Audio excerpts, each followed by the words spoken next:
Yunsol Choi was just a little kid when both her parents died. That left her with only her grandpa, who stepped up to take care of her. Every time Yunsol got into a fight with the neighborhood kids and came home scraped up, he'd calm her down and patch her up. That's why she always tried to do whatever grandpa wanted. But one day, she found out he had cancer, and he didn't have much time left. Overhearing his conversation by accident, Yunsol learned that grandpa's dying wish was to walk her down the aisle. The next day, she heads to class, but all she can think about is this terrifying news. She gets that grandpa wants to marry her off because he's worried, but she still has Uncle Gilyon and Aunt Sunjum, who will always have her back. Scrolling through a dating app, Yunsol thinks about how she's way too young to get married anyway. After class, Sokyeon comes up to her and asks if she wants to grab a bite. But Yunsol suddenly jumps up, grabs the guy by the sleeve of his jacket, and starts dragging him somewhere without explaining anything. As they're walking down the street, Seokyoon's trying to figure out if she's pissed at him for being late to class. Again. Finally, Yunsol stops, face turning red, and out of nowhere asks him if he'll marry her. Her heart's pounding like crazy, and those few seconds Seokyoon just stares at her, surprised. Feel like forever. But then he suddenly pulls her into a hug, squeezing her tight, and says, yes, he will. Even though it's kinda sudden, there's no way he can turn Yunsol down, but suggests they do it when they're 30, since they're still too young now. Before she can even argue, Seokyoon's phone starts ringing. His buddies are calling, wanting him to meet some hot new co-eds, and there's no way he's passing that up. He tells Yunsol they can talk more about it tomorrow, but she says forget it, she was just kidding. Seokyoon kisses her on the cheek and admits he figured as much, even though his heart did skip a beat there for a second. With that, he says see you tomorrow and takes off. As she left campus, she mentally kicked herself for being such an idiot. You couldn't expect anything serious from a flake like Seokyoon. Lost in thought, she didn't see the guy walking in front of her and bumped right into his shoulder. Annoyed, the tall dude told Yunsol to watch where she was going and stop daydreaming in the middle of the road. But she wasn't about to take that lying down, pointing out that he could have gone around her if he saw she was spacing out. Still fuming that he couldn't just apologize, she walked around him to move on. But before Yunsol could get away, the stranger suddenly grabbed her arm. He'd seen the car speeding towards them and pushed her out of the way just in time. It only clicked what had happened when she realized she was lying on the hood of a parked car with him. In the next instant, she suddenly reached up and kissed him on the lips. Spooked, the stranger shoves the weird girl away from him. Getting to his feet, he explains he grabbed her because he saw that car speeding right at them. Yunsol waves it off, telling him to forget it ever happened, just chalk it up to a bad day.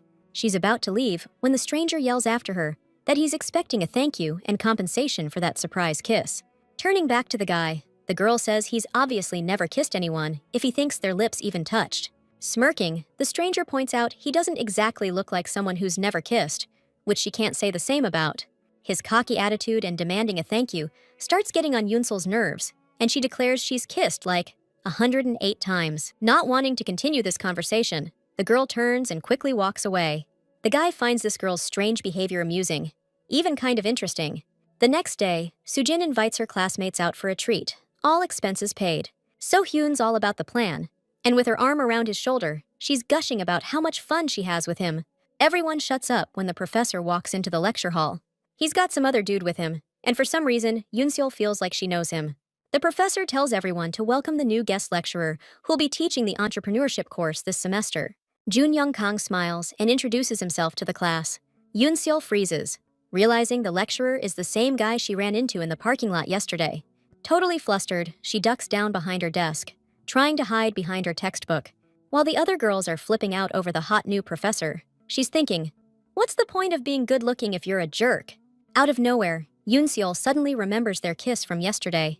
She's so pissed at herself for even thinking about it that her weird behavior doesn't escape Kyung-yoon's notice. Right then and there, the professor calls out the student hiding behind her book and asks for her name. Thinking she's totally busted, Yunsol nervously introduces herself.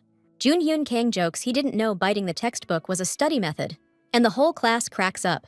He asks Miss Choi to explain point number 8 on page 10 of the textbook. After the lecture, Sujin goes up to Jun-hyun, saying she was surprised to see him there.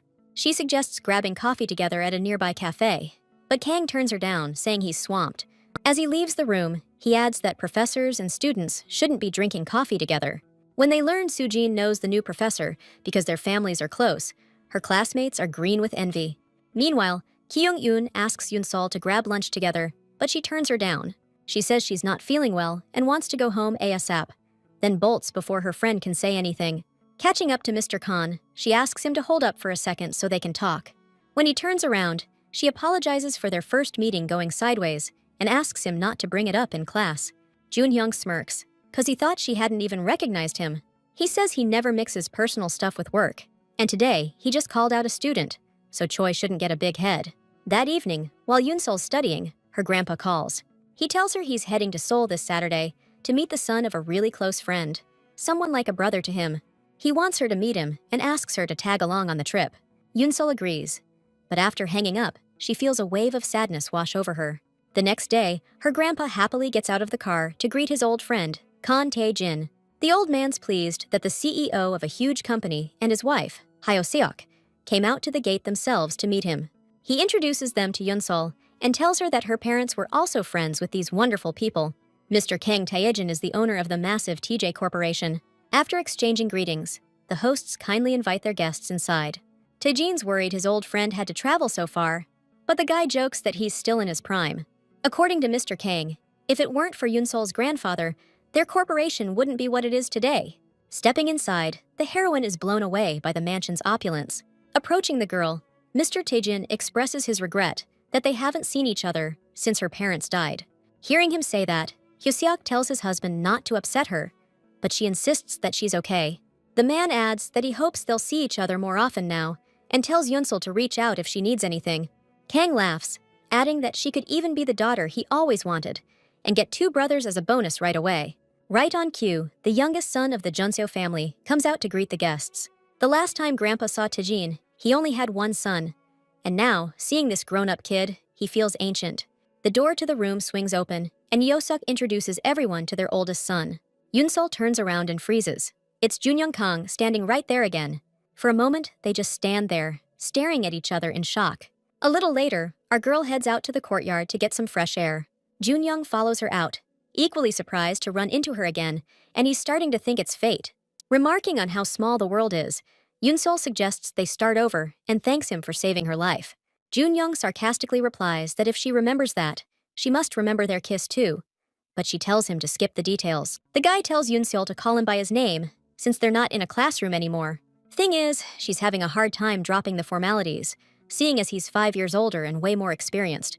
That confession cracks Junhyung up, and he throws her words back at her about how she's supposedly kissed tons of guys already. She gets so pissed that she tells him to pretend they don't even know each other at school, and she adds that the only reason she's even here is because of her grandpa and his folks. He says that's what he was hoping for, and Yoonsil doesn't need to act all sweet and innocent. Leaning down with a smirk, he tells her that it totally doesn't suit her.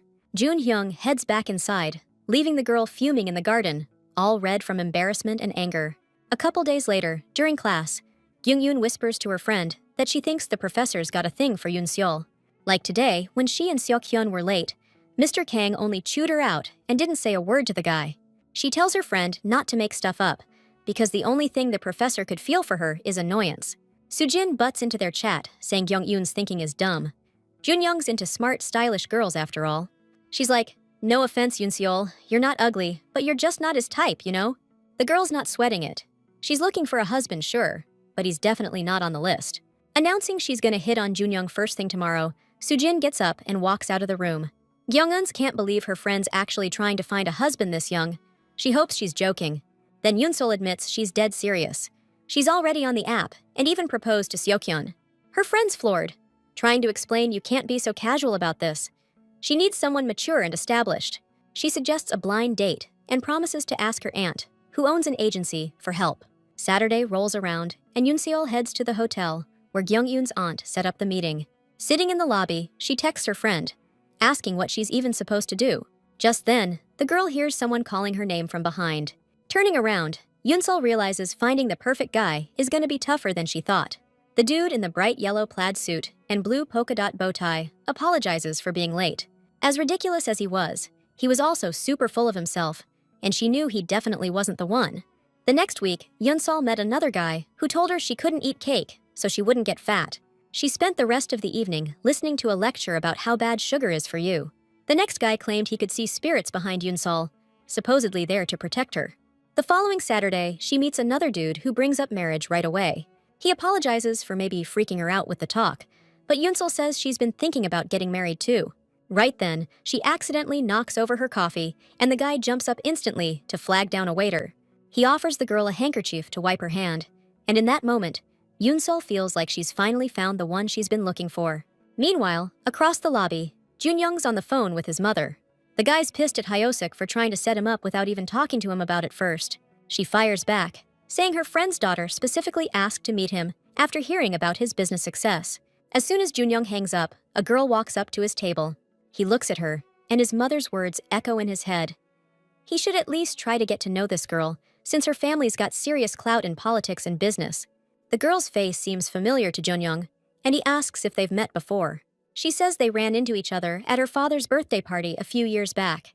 The girl asks Khan about his business, and he explains he's in the hotel industry because he doesn't want to rely on his dad. That impresses her, and she hopes they can get to know each other better and her father can help Junyoung grow his business. But just like that, the guy cuts them off, says he's got urgent business. Saying she must have caught him at a bad time, she grabs her bag and bolts, totally embarrassed by how cold he was. With a heavy sigh, Junyoung slumps back down in his chair. Meanwhile, Yunsol's telling her new acquaintance all about her grandpa, who she lives with since her parents died. The guy presses her on whether he's some politician, businessman, or millionaire. She says it could be any of those, cause her grandpa raised her so she never had to want for anything. But the dude's not buying that wishy-washy answer, since he just dropped $3,000 to meet someone on his level. He tells her to drop the innocent act, cause she knew what she was getting into. Grabbing Yunsol's arm, the guy says he knows her type, the kind who's just looking to snag a rich dude. And now he's telling her to be a good girl and come with him to the room, or he's calling the cops. Right as the heroine's asking him who he thinks she is, Junyoung walks by. He overhears some dude offering to please him and promising to make him rich in return. Junyoung walks up, looking pissed, and grabs the stranger by the wrist. Then, still not saying a word, he shoves the guy away from the girl. Grabbing Yusol's hand, Junyoung pulls her away from the table, where the whole thing went down, dragging her along. Following him, the girl thanks the guy, saying she's scared to think what might have happened if he hadn't stepped in. Since Junyoung's still holding her hand, the heroine tells him he can let go now. To his blunt question about whether she came here for a blind date, Yuseol retorts that it's none of his business. In his opinion, you just have to glance at her makeup and outfit to know what she was doing here. Either way, it seems to him that everything that guy said was obviously the truth. "That's not how it is at all," she says, plopping down in the nearest chair. Taking a deep breath, Yuseol admits her grandpa's sick, and she's just trying to fulfill his dying wish. Junyoung's confused, like love doesn't matter to her in marriage, and she's cool going on blind dates like this? She says her grandpa's the priority right now, and she's not even thinking about love. She just needs to get hitched, and that guy seemed decent at first, since he brought up marriage right away. Junyoung sits on the couch next to her, and Yuseol's already regretting telling him everything. Looking at his face, she figures he's gonna think she's even weirder now. But after a short silence, Junyoung suddenly looks up at her and proposes. The offer's so out of left field, Yushol thinks she must have misheard him. He reminds her she said she'd take any offer, but she thinks the whole thing is ridiculous. Junyoung's totally serious though, saying this would be a win-win for both of them. Their families are tight, so Yuseol's grandpa would be stoked if they got married, and Kim would finally be a married man himself. From what he's saying, she figures he's here at the hotel for a blind date too. Junyoung confirms it and says he's done wasting his time on this stuff. Plus, marrying someone else means he'd have to actually care about their feelings, which he's not interested in. Unlike Yuseol, who just wants the wife title. She asks him for a little time to think over his proposal. Junyoung smirks and tells Yuseol to meet him in 3 days at 5 o'clock, same parking lot where they first met.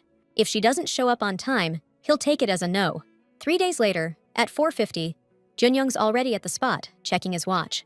10 minutes later, she's still a no-show. 5:10 rolls around, and still nothing. Not sure what he was expecting, the guy starts to get in his car when he hears Yushol's voice.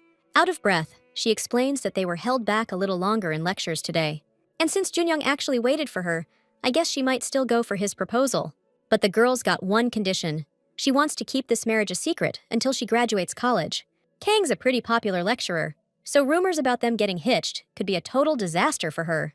Junyoung agrees to her terms. Shaking her hand, he tells her it's a pleasure doing business with her. Suddenly, the guy pulls Yusol close and gives her a tight hug. The girl, totally annoyed, asks him who told him he could just go around hugging her like that. Junyoung, with his usual ironic smirk, reminds her that they're a couple now and gotta play the part. The whole Kang family was gathered for dinner that evening. Junyoung asks his parents to pay attention because he has some news to tell them. Without wasting any time, he announces that he and Yoon-seol are getting married. Taejin is happy his son is marrying Mr. Choi's daughter. Junseo understands why his brother was acting so weird with that girl the other day, but Hyoseok seems stunned by the news. Mr. Kang just wishes his son had told him sooner, but the guy replies that when he started dating Yoon-seol, he didn't know their families were close. Hyoseok wants to know how long they've been dating, since Junyoung only started teaching her class a couple of weeks ago. According to him, their relationship started even before that, which is why he was upset when his mother tried to set him up with someone. He claims the decision to marry isn't about owing anything to the Choi family. He and Yoon-seol just love each other. Looking at her son, Hyoseok can't believe he's actually doing this out of love. A feeling of anger washes over the woman, and she grips her fork tightly, trying to control her emotions. Then, smirking, Hyoseok tells his son to bring the girl over again, saying he wants to have a chat with her. After dinner, Junyoung calls Yoon-seol to let her know she's invited to their place tomorrow.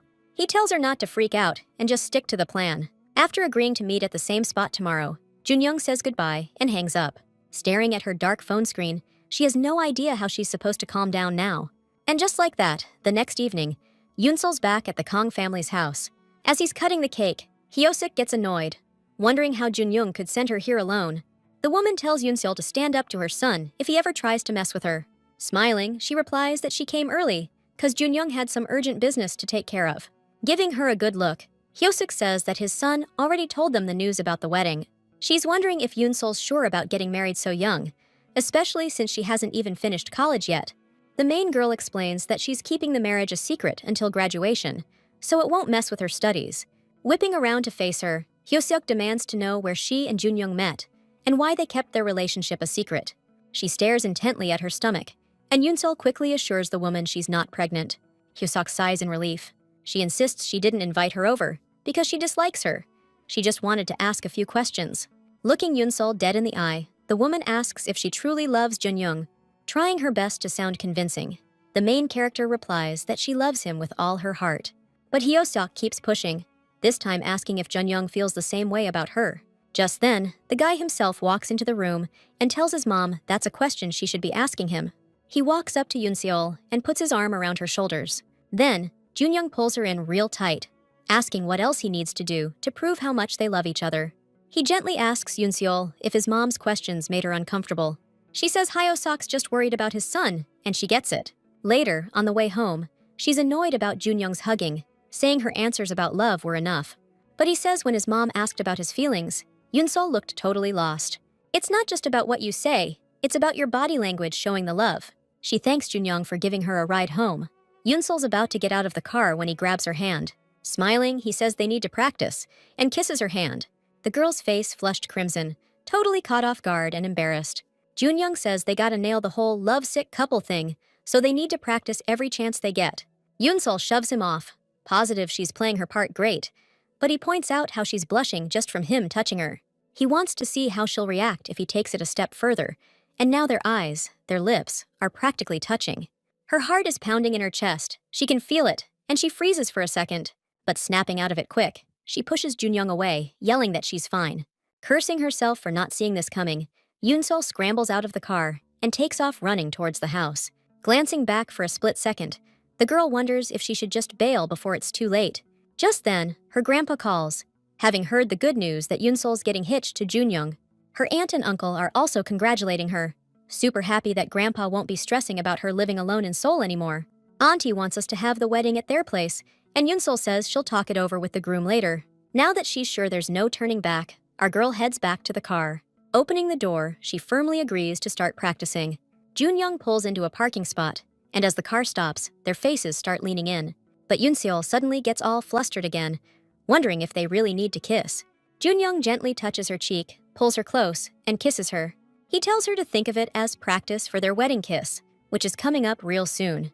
But since Yoon-seol's still quiet, the dude turns away and spaces out, looking kinda embarrassed himself.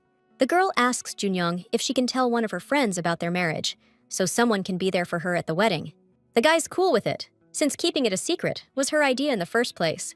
Yoon-seol doesn't even know why, but she's terrified of going through all this alone. So now, walking onto campus, she's trying to figure out which of her friends could support her and help with the wedding. Soojin is out right away, cause she'd not only make a huge scene, she'd blab it to the whole school. Seokyun's just a simple, happy-go-lucky guy who loves hitting on college girls. But Gyeong-eun is a little cynical and doesn't always click with people, so maybe she can keep a secret. After class, Gyeong-eun suggests to Yoonsol that they grab coffee. Our girl happily agrees, saying they actually need to talk about something. Gyeong-eun, being her cynical self, asks if her friend finally found someone. And when Yoonsol admits she has, the girl pounces on her with questions, desperate to know who it is. Since there are way too many people around, our girl suggests they find somewhere a little more private. Stepping over to the window, she makes Gyeong-eun promise not to freak out when she hears this. After getting her word, Yoonsol whispers that she's planning on marrying Professor Kang.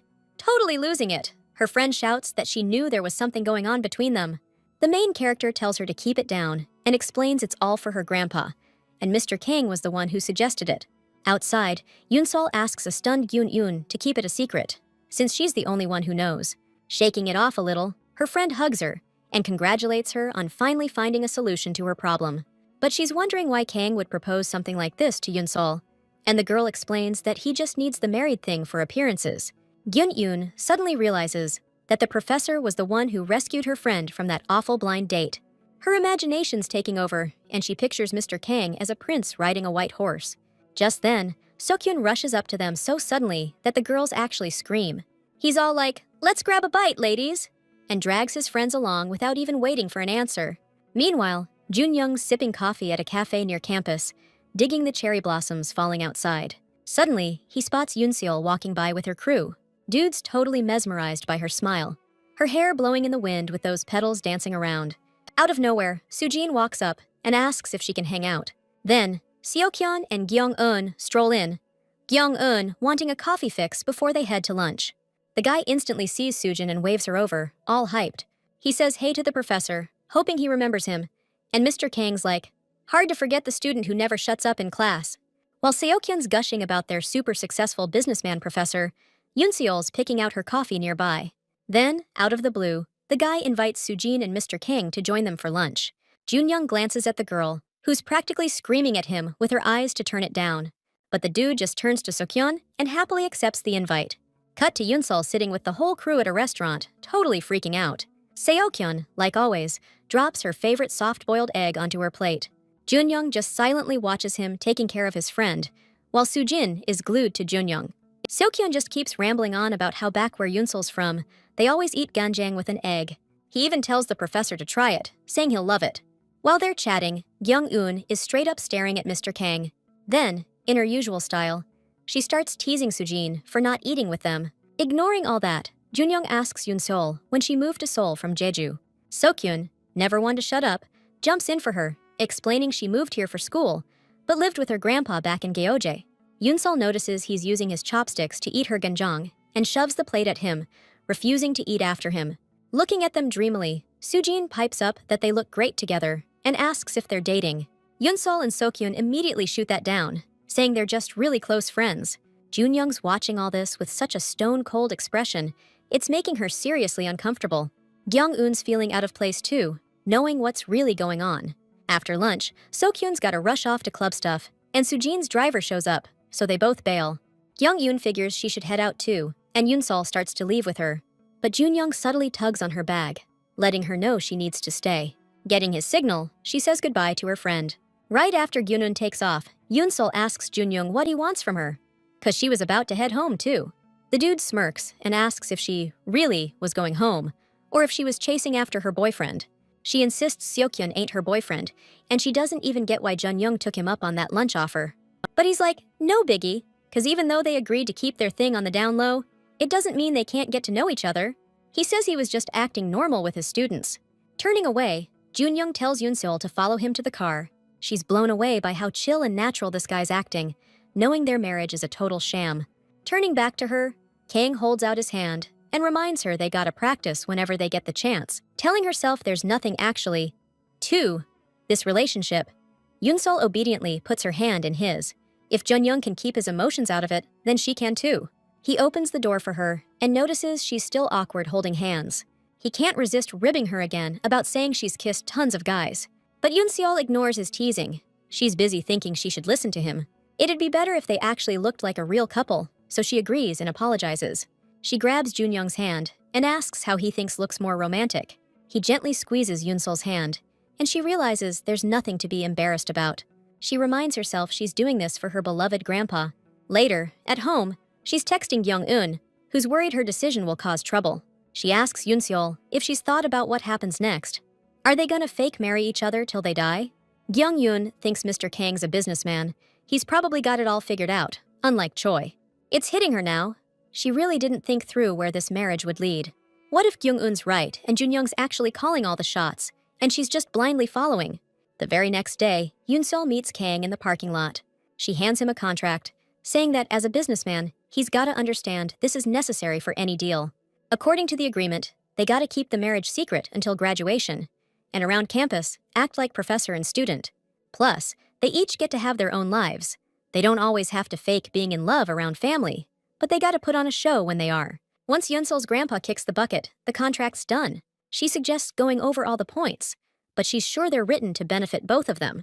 After looking it over, Junyoung says he doesn't care about keeping it secret, but if it's what Yoon-seol wants, he's in. But since she already told her friend, he wants to tell his buddy Min-jun too. About keeping things professional on campus, Kang thinks Yoon-seol's the one acting weird, not him. Regarding the privacy clause, she says there's no point in knowing everything about each other if this marriage isn't real. Junyoung asks if she needs that, so she can keep messing around with Seokhyun. He disagrees with point 4, saying they need to always be affectionate around family, or they'll get suspicious. Yoon-seol doesn't see why they need to do it all the time, or as randomly as when he hugged her. Plus, they won't see his family that often. But Junyoung insists that sometimes they'll still have to play it by ear. And then he drops the bomb that his mom wants them living with them until Yoon-seol graduates. She's pissed he didn't mention Hyo-seok's condition sooner, and can't believe he forgot to bring it up. Junyoung suggests just scrapping that clause, like the one about only showing affection in front of family, because he thinks it's pointless. As for ending the contract when Mr. Choi dies, Kang's on board, cause there's no point in keeping it going after that. Junyoung, picking up on her hesitation about point number 5, asks if she's worried he'll get handsy, or is Yoon-seol just scared she might get carried away herself? Hearing that, her face totally changes, and she blushes bright red from head to toe. Junyoung laughs, asking what she imagined that made her blush so hard. Crossing out point 4, she firmly states that 5 isn't going anywhere. On top of that, she adds a clause to the contract saying they can't sleep in the same bed. Like they agreed, this is supposed to be a business deal based purely on profit, not feelings. Junyoung silently signs his name next to hers on each copy. After that, she tells him to close his eyes once he's done. Before Junyoung can even figure out what's going on, Yoon-seol leans in to kiss him. Whoops! She forgets she's wearing a cap and smacks the dude right in the forehead with the brim. While she's apologizing and mumbling about just wanting to practice their wedding kiss, Junyoung grins and takes the cap off her. He tosses it aside, saying the groom's gotta initiate the wedding kiss, and then he gently kisses Yoon-seol on the lips. The closer the wedding gets, the more the heroine gets buried under a mountain of planning. One day, Hisok calls her up and suggests they go furniture shopping together. There, the woman carefully picks out a bed, while Yoon-seol just stands off to the side, feeling awkward. Next, they head to the bakery to find the perfect cake. But when it's time to pick out the wedding dress, the heroine tries one on and suddenly realizes something. Even though this whole wedding is based on profit, that doesn't change the fact that it's actually happening. And even though it's all real, Yoon-seol doesn't feel happy and just feels empty inside. Aunt Seung-yoom's surprised the girl came to Gyeoje alone, without Junyoung. She doesn't get why she and her fiancé didn't come to meet them before the wedding, which is like tomorrow. Listening to her, Yoon-seol's hit with this weird, lonely feeling. And just then, Junyoung shows up at the gate. He smiles at her, grabs the heavy box from her hands, and apologizes for showing up unannounced. Aunt Seung-yoom comes over, and she introduces them. Junyoung apologizes for not visiting sooner, but the woman says she's not offended at all and invites him inside. The girl smiles, watching them go, and feels her heart just kinda melt. Later that night, the whole family's at the table, with Grandpa Choi at the head. Seung-yoom tells Yoon-seol to eat something, but the girl's worried she won't fit into her dress tomorrow. "Don't worry about a thing," he says. "Once we're married, I'll make damn sure you eat right." "Well, that explains why Yoon-seol said she fell for you at first sight. She never told me that, though," he points out. "Don't sweat it, kid," the grandpa says. "She's just not good at showing her feelings." Later, as she's getting ready for bed, her aunt tells Yoon-seol not to stay up too late and get some sleep. She tells Junyoung the same thing as he walks in, and he thanks her for her concern. After she leaves, Yoon-seol tells him he'll be sleeping in her room tonight, and she'll bunk with her aunt. "Sorry about the mess," she says. I was expecting you to get here tomorrow morning. Why didn't you tell me you were coming? Yunsol asks, gently stroking her face. He answers that his future wife didn't contact him all day, so he had no choice but to come and see her himself. Yunsol thanks him for coming, and Junyoung gently kisses her forehead. Holding her hand tight, he wishes his bride to be a good night. On the wedding day, Minjun showed up to support his buddy. Totally shocked to hear about this thing just yesterday. Dude never expected Junyoung to get hitched so soon, especially since he was just complaining about the dates his mom was setting him up on. Kang rushes to assure his friend that his bride has nothing to do with those blind dates. Since Minjun wants to know who his buddy's marrying, Junyoung knocks on Yunsol's door. Gi-young-eun answers and tells him the bride isn't ready yet. Even though she doesn't want to let him in, Junyoung walks into the room anyway, cause he just wants to see Yunsol for a sec. When she turns around, the guy freezes, totally blown away by her beauty. Snapping out of it, he introduces his friend and business partner, Minjun, to the bride, saying he'll be running the wedding ceremony. Then Junyoung introduces him to his friend Yunseol, Gyeong-eun. Minjun is super stoked to finally meet his buddy's bride-to-be. But Kang reminds him they gotta keep this marriage on the DL, no office chatter. Minjun heads off to get ready for the ceremony, and Gyeong-eun follows to help Aunt Sungum. They tell the bride and groom to chill out a bit, do some breathing, and remember to smile. Junyoung's totally cool, but Yunsol? Not so much. She's freaking out that their lie's gonna get exposed, and she'll let Grandpa down. Her feet are turning to ice, and she's wondering if other brides feel the same way. Junyoung puts his arm around Yunseol, suggesting she take Moonjin's advice and do some breathing exercises, though he figures she might need to touch up her makeup afterwards. Shoving her fiancé away, she's like, seriously? All you can think about is kissing? Walking out, Junyoung smirks. He totally nailed getting her to blow off some steam and chill. Cut to him standing at the altar, waiting for his bride. Yunsol, eyes down, walks towards him, arm in arm with her grandpa. As she walks down the aisle, Junyoung can't take his eyes off her. Then he heads over to them, reaches out, and takes his bride from Mr. Choi. Tears of joy well up in the old man's eyes. He squeezes their hands tight, letting them know he's giving them his blessing. Seeing him hand off his precious granddaughter to a guy who loves her, it's seriously getting to everyone. Minjun gives a speech, and the bride and groom exchange rings. The Kang family's totally eating up how perfect Junyoung and Yunsol look together. And now, Minjun's telling the groom to kiss the bride, sealing the deal till death do they part. Junyoung whispers to Yunseol, who's totally tense, to chill, and says he'll show everyone what they've been practicing. She can't hide how embarrassed she is, cause it's the first time she's ever done this in front of people. Junyoung gently cups her cheek and whispers for her to just close her eyes. A moment later, the bride and groom are locked in a sweet kiss. Later that night, after the ceremony, the Kang family heads back to their place in Seoul with the newlyweds. Taejin and Hyosuk tell Yunsol to call them mom and dad now, and after wishing them a good night, they head to bed. Once they're gone, she lets out a huge sigh of relief. The girl tells Junyoung to hit the shower first while she unpacks their stuff. So the heroine walks into the room she's going to be sharing with her brand new hubby.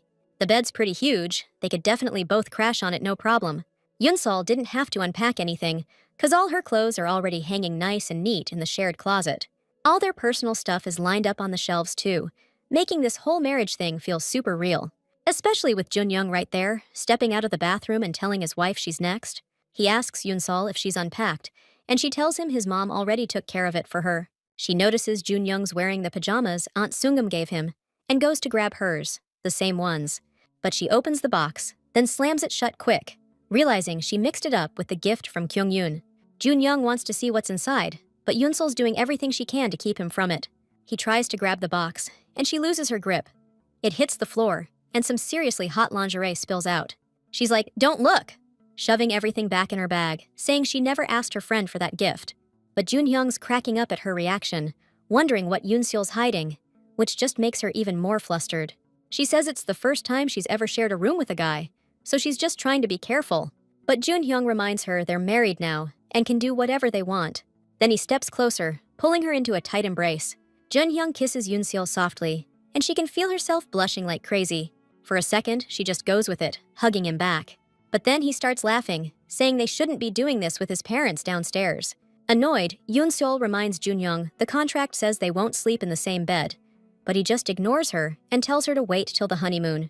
Later, sitting in bed, she's thinking that being in the same room with him is seriously stressing her out. But she's trying to psych herself up to treat him like just a roommate.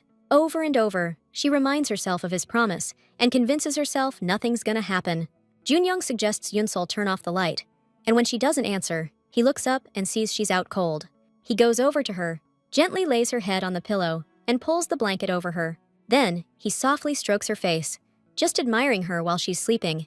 When the alarm clock rings at 6, Yunsol jumps up, totally confused about when she managed to fall asleep.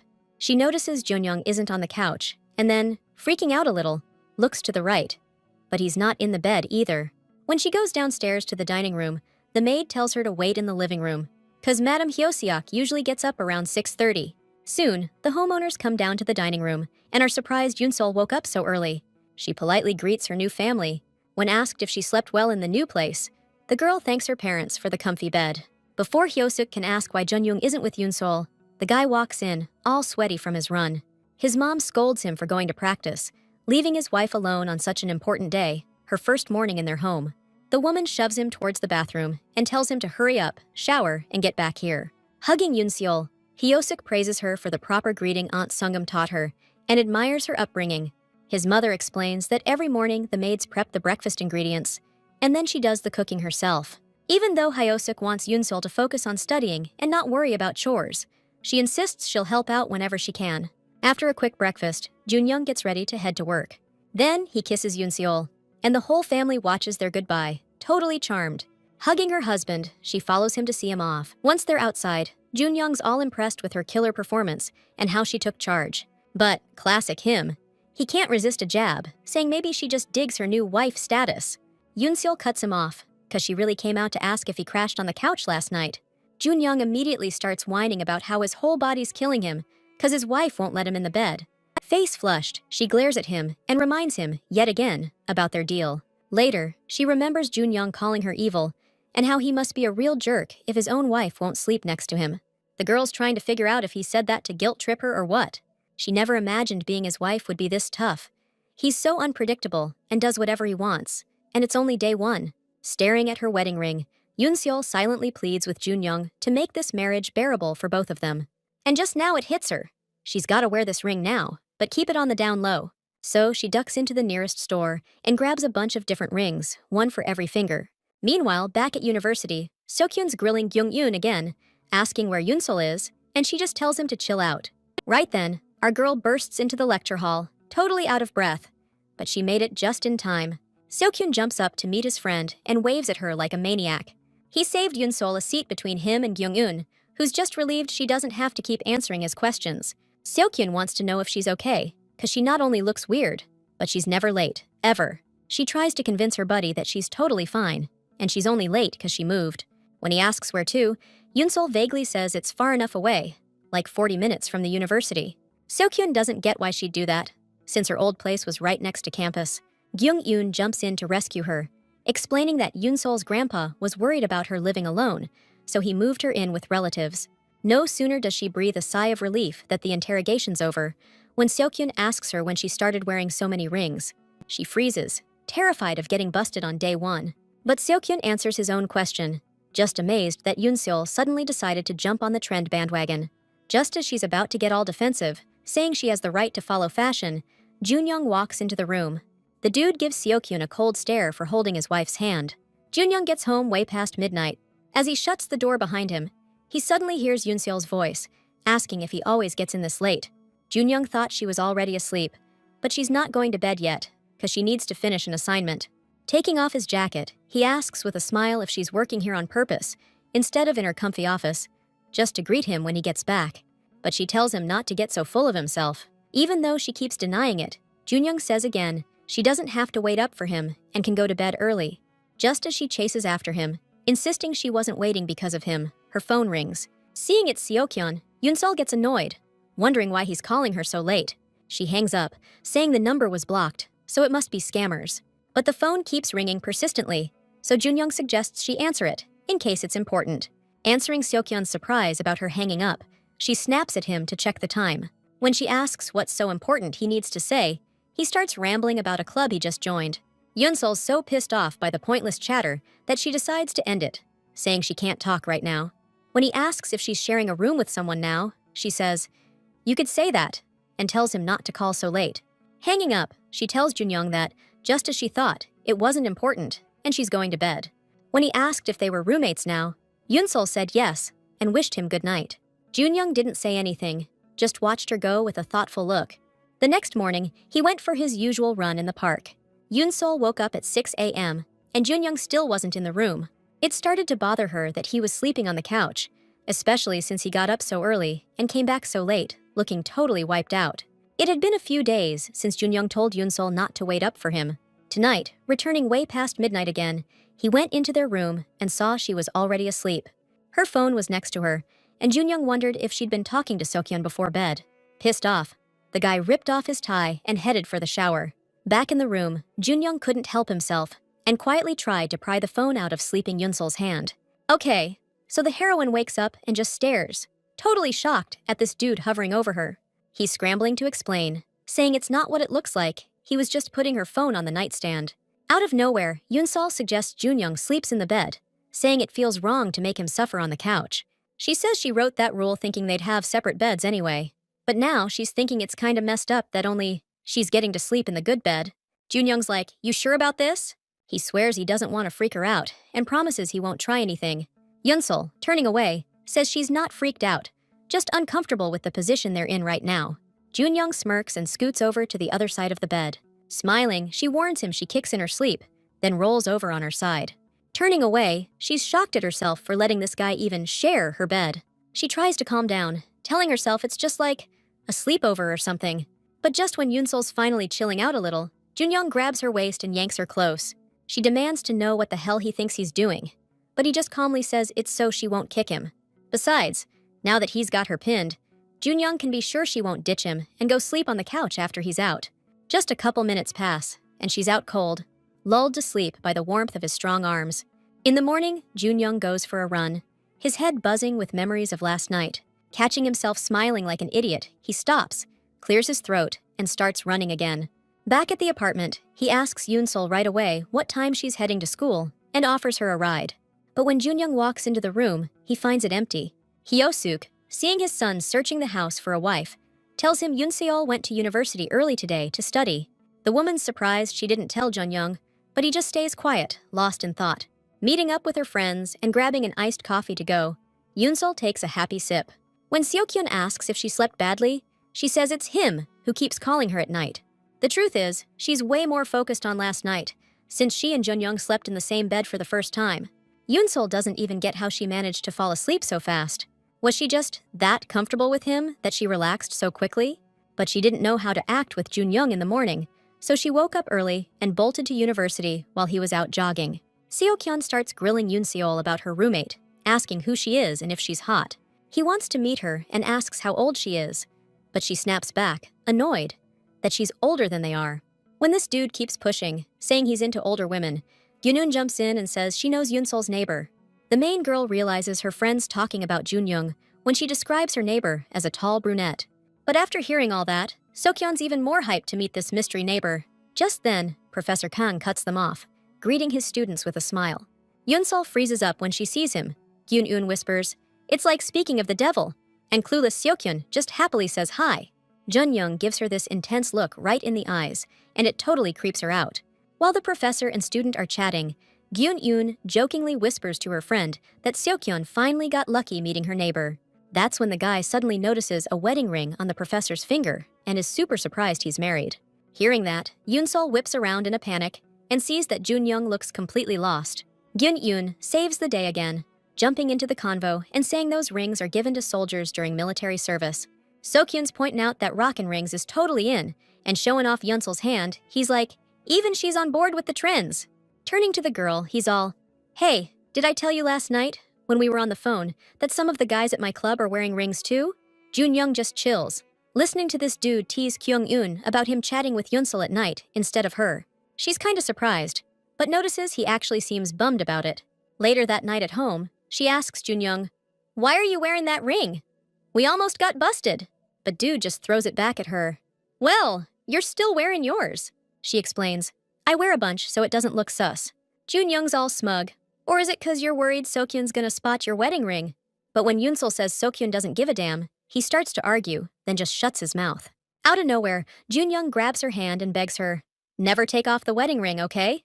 Yoon-sol's blushing, asking why he's acting like this, like he's playing with her emotions. The guy points out that, according to the contract, she's his wife now. She fires back, reminding him they agreed to keep feelings out of this marriage. But now she's doubting things, wants to know if he's really sure he's not letting his feelings show. Junyoung always thought feelings weren't necessary in a marriage. Just doing your husbandly duties was enough. He believed a married couple could be great even without love. But now that whole idea is keeping him up at night. The next morning, Hyosik asks when and where the newlyweds are planning to go on their honeymoon. Yunsol tells her they're thinking of going to Guam. Her parents approve of the choice and ask if they're planning the trip for early summer. The newlyweds confirm their guess, saying they're leaving as soon as Yunsol finishes her exams. So Hyosik suggests they hit the shops this weekend to get her ready. Just like they planned, the heroine's shopping with her mother-in-law this weekend. The saleswoman's blown away by the girl's beauty, saying she looks good in anything. Hyosuk buys Yunsol all these outfits, even though she says she won't need so many fancy clothes in Guam. The woman's determined to get her daughter-in-law ready for this trip, and she'll buy whatever she wants for herself later. She loves how the girl looks in the dress so much. She tells her to just wear it out of the store. Leaving the store, her mother-in-law suggests they grab dinner together, and Yunsul's totally up for it. Suddenly, someone calls out to Auntie Hyosuk from behind. When she and the heroine turn around, they see Sujin standing there. The girl's so shocked to see Yunsul with Hyosuk, she can't even hide it. Realizing she was in a tight spot, she pulls herself together and greets her friend. Hyosuk remembers that her sister-in-law wanted to keep her marriage to Junyoung a secret until graduation. So she agrees when Yunseol explains that Mrs. Kang was friends with her mother, and they met by chance today. Sujin asks if she knew Junyoung's mother was nearby. She pretends it's news to her, just like Hyosuk pretends she didn't know he taught girls. Sujin offers Mrs. Kang dinner, but she politely declines, claiming she has a family dinner planned. But then Sujin suddenly starts inviting herself over, not wanting to miss a chance to have dinner with Junyoung. While Hyosuk frantically thinks about how to get rid of Sujin, Yunseol wonders how someone can be so pushy. Taking the lead, she says goodbye, claiming she needs to finish a group project at the university. Hyosuk watches her go with dismay, while Sujin excitedly pesters her about dinner. She stands at the bus stop, wondering where to go now, since she told her mother-in-law she had a project to work on. First things first, Yunsol's gotta let Hyosuk know she'll be back after dinner, so she doesn't freak out. As she's walking through the city at night, she's thinking that Sujin must be super tight with the Kang family. Maybe she messed up, and she should have just tagged along with them. Out of nowhere, Yunsol hears a car pull up behind her. It's Seokyun, and at first, he doesn't even recognize her. The guy was dropping off a girl he knows, a modern dancer, and on the way back, he suddenly spotted Yunseol. He asks why she's dressed like that, guessing she was going on a blind date. She shoots him down pretty hard, but Seokyun keeps pushing and asks if she's got a boyfriend now. He won't let up and wants to know where Yunsol's headed, but she just stays silent. So, Seokyun grabs her arm and suggests they grab some dinner together. Junyoung's at work when his dad Hyosuk texts him, inviting him to some restaurant. He asks Minjin about the place, and Minjin says it's pretty popular for romantic dates. Apparently, this super famous chef cooks there, and it's almost impossible to get a reservation. His buddy figures Junyoung's mom probably set up a surprise for him and Yunseol there. The guy instantly jumps out of his chair, thanks Minjin like crazy, and says he's leaving early today. Heading to the restaurant, he figures Yunsol's probably trying her hardest to show his mom everything's cool after their fight yesterday. And this dinner could be the perfect chance to cheer her up. Pumped by this awesome thought, he walks into the VIP room. Junyoung greets his mom and's about to sit next to the girl across from her. That's when he realizes it's not Yunseol at all. It's Sujin, and she's practically glowing to be next to him. While Junyoung's giving his mom the side eye, cause she's fumbling to explain, Sujin starts spilling the beans on how she met Hyosuk. She's yapping nonstop, even about bumping into his student, Yunsol, but Junyoung's already tuned her out. Pulling out his phone, he texts the girl, asking where she is and offering to pick her up. Barely a couple of minutes go by before Junyoung apologizes and says he's gotta bounce, claiming he's got stuff to do. He walks out of the restaurant, repeatedly dialing Yunsol's number, but for some reason, she's not picking up. When she finally answers, Junyoung's all worked up, asking if she's okay. But she says she'll be home late tonight and tells him not to worry, cause she's grabbing dinner with a buddy near campus. But Junyoung hears Seokyun's voice in the background, asking if she's talking to her roommate, and that sets off alarm bells in his head. Meanwhile, Seokyun's chewing Yunsol out for not inviting her roommate to join them, saying he's dying to meet her. Trying to wiggle out of it, she claims her roommate isn't good enough for a guy like him. She's not promising anything, but maybe she'll introduce them someday. Happy with that answer, Seokyun heads to the restroom to wash up. Yunsol calls after him, thanking him, and he smiles, saying that's what real friends do. While waiting for Sokyeon to come back from the bathroom, she suddenly realizes she forgot to put on her other rings, only wearing her wedding band. After thinking about it for a second, she slips it off her ring finger. This is the first time she's done this since her wedding day with Junyoung, so she's feeling really weird right now. When the waitress approaches the table, Yoonsol discreetly drops the ring into her purse. Finally hearing Sokyeon's footsteps behind her, she grumbles at him for taking so long and tells him to dig in. But instead of him, she suddenly sees Junyoung, who finally managed to track her down. He looks like he's been running around to every restaurant in the area, but she still doesn't understand how he found her. Just then, Sokyeon strolls back to the table, pleasantly surprised to see the professor there. When Junyoung asks if he's interrupting their date, the guy says no way, he just saw Yoonsol walking alone on campus. She looked so bummed out, even in that gorgeous dress, that he figured he'd cheer her up with dinner. Junyoung calls him a great friend, while our girl tells Sokyeon that if he doesn't shut up, she's leaving. But then, in his usual joking way, the guy offers to feed Yoonsol so she won't be angry. Casting a worried glance at Junyoung, she snaps back that she can feed herself, thanks. And the guy who's actually her husband just watches it all with a stone-cold face, making her even more uncomfortable. After dinner, Sokyeon offers Yoonsol a ride home, figuring she shouldn't take the bus dressed like that. She can't talk him out of it, so Junyoung chimes in, saying he'll drive her since he's heading that way anyway. Sokyeon's surprised that even the professor knows where Yoonsol lives, unlike him. But Kang says he just saw her in his neighborhood. This dude's cool letting his girl hang with this guy, while she's over there thinking he's such a flake. Sokyeon thanks the professor, says his goodbyes, and heads to his car parked near campus. But the second Yoonseol's alone with Junyoung, she tells him to head back without her, saying she'll catch up later. The guy's like, seriously? Did you think I just came for lunch? You ghosted my calls and went to dinner with another dude? She keeps saying Sokyeon's just a friend, unlike Sujin, who's way too touchy-feely with Hyosuk. Junyoung asks if Yoonsol skipped dinner with her mom out of jealousy, but she says she was just keeping their marriage a secret. Besides, she didn't want to bother her mom, so she's just going to take a walk and come back after Hyosuk's asleep. For a second, Junyoung just watches Yoonsol walk away in silence. Then, out of nowhere, he speeds up, catches her, and grabs her hand. She's totally confused, like, dude, what's your problem?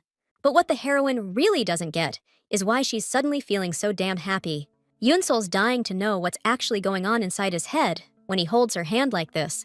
All these thoughts are suddenly cut off by Junyoung's intense stare. He yanks up Yoonsol's hand, demanding to know why she took off her wedding ring. She tells him Sokyeon's too sharp. He might suspect something because she forgot the other rings too. She tells Junyoung to chill and holds out the ring to him. The guy wordlessly takes it and slides it back onto her finger. Then, still silent, he grabs Yoonsol's hand again and they keep walking through the park. Spotting a rosebush archway nearby, she rushes over and tells Junyoung to take a whiff of that amazing smell. Looking at her smile, the guy just freezes, feeling his heart pound in his chest. It hits him. He wants to be the only guy Yoonsol runs to when she needs to disappear. He wants his smile to be the only one she's got eyes for. He wants to know everything about her, even though he's trying to bury these feelings deep down. But his body's like a runaway train, butterflies trying to break free. And that's probably the suppression Yoonsol was talking about. She smiles, says it smells just like their bedroom in here. She smelled like that when she left the house, but now she probably smells like barbecue smoke. After taking a sniff, she says Junyoung still smells like roses, 'cause he probably spent less time in the restaurant. Looking him dead in the eye, she asks if he can smell it too. But Junyoung's totally spaced out, lost in thoughts about how he wants Yoonsol all to himself. He wraps his arm around her waist, leans in close, and they melt into a long, gentle kiss. Junyoung's got butterflies going crazy, like they're bursting out and lighting everything up with this magical glow. Summer's here, time for vacation and the honeymoon, where these newlyweds get to be alone together for the first time. But man, sitting next to Junyoung on a plane for 3 hours? Not easy, especially after what went down a few weeks ago. It's been ages since that kiss, and they haven't even talked about it once. Now Yoonsol's wondering if that kiss even meant anything to Junyoung. Flight attendants are coming over to him, asking if he needs anything. Junyoung's getting annoyed with all the attention, so he asks Yoonsol to help him out. He pulls her close, showing those interested flight attendants that he's a married man. They spend the rest of the flight cuddled up, just enjoying being close. Finally getting to their hotel in Guam, Yoonsol's eyes are wide as she checks out the room. She's totally blown away by the ocean view from this veranda. Peeking into the bedroom, she blushes when she sees this huge, rose petal-covered bridal bed. Noticing she's suddenly gone quiet, Junyoung walks over, puts his hands on her shoulders, and asks if everything's okay. Yoonseol, all flustered, tells him she was just admiring the room. Grabbing Junyoung's hand, she hurries to show him the awesome veranda. She starts daydreaming about watching sunsets from here, forgetting all about school and work. He didn't expect her to be this excited. But Yoonsol doesn't see anything weird about it. It's a vacation. How could she not love it? Getting a little shy, she adds that she's also really happy because they can finally enjoy their honeymoon. She says things have been so crazy lately, they haven't even had time to just talk. Looking Junyoung in the eyes, Yoonsol admits she wants to get closer to him. Hearing that, the guy's heart starts pounding in his chest. But he plays it cool, joking if she's talking about getting physical. Hearing that, Yoonsol turns around, heads back to the room, and tells Junyoung to forget it even happened. She figures she's probably the only one in this relationship feeling this way, and for him, it's just a game. But Junyoung catches up to her, grabs her hand, and apologizes for the dumb joke. Yoonsol says she was just kidding too, since this honeymoon is just a formality anyway. He can't take it anymore, pulls her close, hugs her tight, and tells her that's not how it is at all. Then, looking her in the eyes, he admits that he wants to get closer too. The girl hugs Junyoung back, feeling unbelievably happy. Yoonsol goes into the bathroom to change, but she's been in there a while, and her husband asks if everything's all right. She tells him his mom's got great taste, but she's just not feeling the outfit Hyosik picked out for her. When Junyoung swings the door open, she squeals and tries to cover herself up. Turns out the swimsuit she's wearing is pretty revealing, and she's embarrassed to be seen in it on the beach. Seeing Yoonsol like that, the dude's face turns beet red too. He throws a shirt over her, calms her down, and says she doesn't have to wear anything she's not comfortable in, just to please his mom. She counters with ditching the beach and chilling in the jacuzzi instead, since she wouldn't mind if he was the only one looking. Even more flustered, Junyoung suggests just buying her a different swimsuit and gets out of the tub. Fast forward a bit, and the couple's strolling down the beach, holding hands. Snuggling up to Junyoung, she starts opening up and telling him about herself. Then they hit a cafe for some cocktails and keep the conversation going. Yoonsol's talking about Gyung-yoon, who knows everything about her, and Junyoung jokes he can get all her secrets from her friend. She doesn't see the point, since she can answer his questions herself.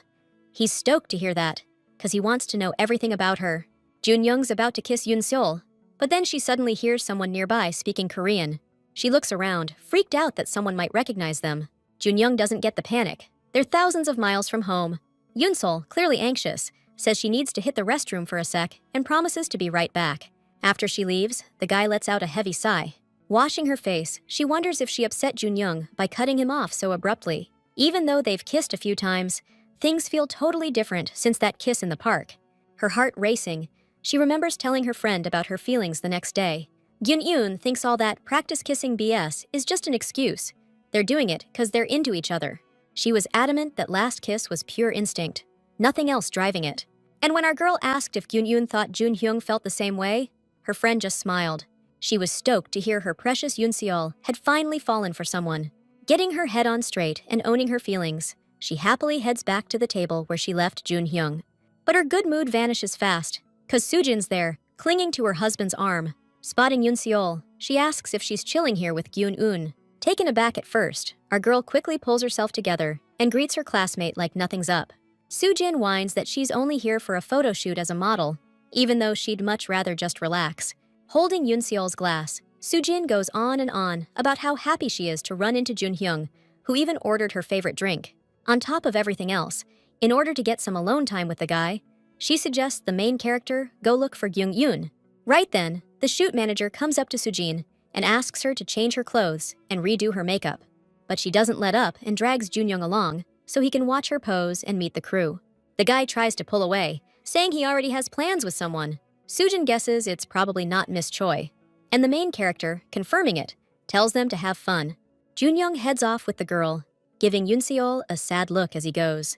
Getting to the set, he meets the photographer, who mistakes him for a model. He asks Junyoung to join the shoot, saying he totally has the look for it. Sujin, who's walked over, asks Khan how she looks. After complimenting her, the guy asks if he can leave now, but she's like deaf and keeps showing off.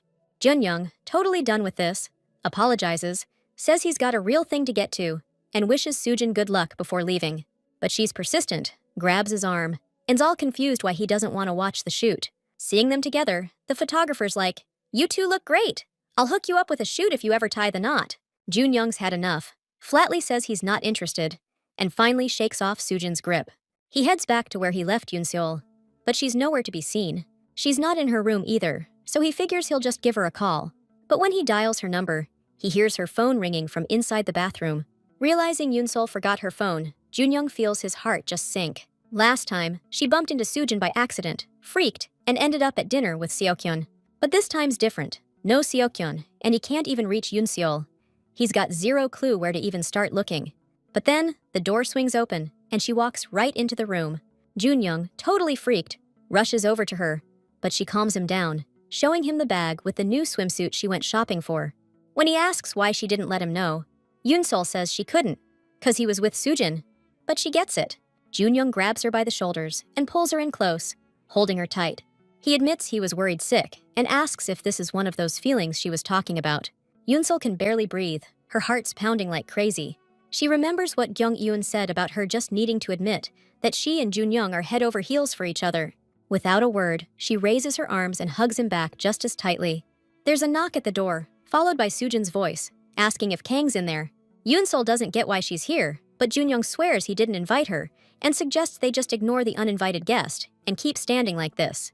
He tells her to forget about it, but Soojin keeps pounding on the door like crazy. Figuring Junyoung must have just stepped out, she finally gives up and leaves. Meanwhile, Yunsol's asking him how she's supposed to just forget about it. Soojin almost caught them, and that could be a disaster. If she finds out, the whole campus will know. Plus, she's totally convinced that girl's really into Junyoung. Gently stroking Yunsol's face, he tells her he doesn't give a damn about Soojin. They're here for their honeymoon, so Junyoung tells her to focus on him, not on that girl. Getting close to her, he begs Yoonsol to never leave him again. And then their lips lock in a long, sweet kiss. Junyoung looks deep into Yoonsol's eyes, then scoops her up and carries her towards the bed. When she wakes up, the dude tells her it's too early and to get some more sleep. The girl freaks out and jumps up, realizing what went down last night.